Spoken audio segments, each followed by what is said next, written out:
აი ნახე სტუდია არის კი ბატონო რაღაც გაგება თამაშს უკაცე ჩამოგდები ინჟინერი აქ არის ყველაფერი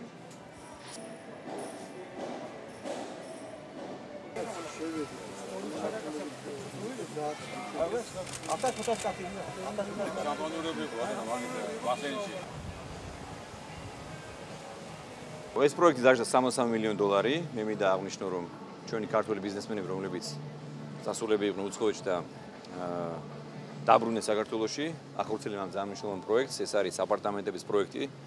ეს არის 25 კვადრატული მეტრი. თქვენ ნახეთ, რომ აქ არის მოწყობილი ბიზნეს აპარტამენტები და ასევე შეიძლება გაქირავება, ასევე შეიძლება ამის ყიდვა. თქვენ ნახეთ, რომ აქ საოცარი სივრცე არის მოწყობილი ჩვენი ტურისტებისთვის, დამსვენებლებისთვის. ასე რომ ჩვენ მივესალმებით ამ მეტად მნიშვნელოვან პროექტის განხორციელებას. მეორე ეტაპი იქნება ესე კემპინგის სასტუმრო, რომელიც ჯამში ორივე კომპლექსი დაждდება 170 მილიონი დოლარი. ეს არის ქართული ინვესტიცია ჩვენს ეკონომიკაში, ასე რომ ჩვენ მივესალმებით და მხარს უჭერთ ამ პროექტის განხორციელებას.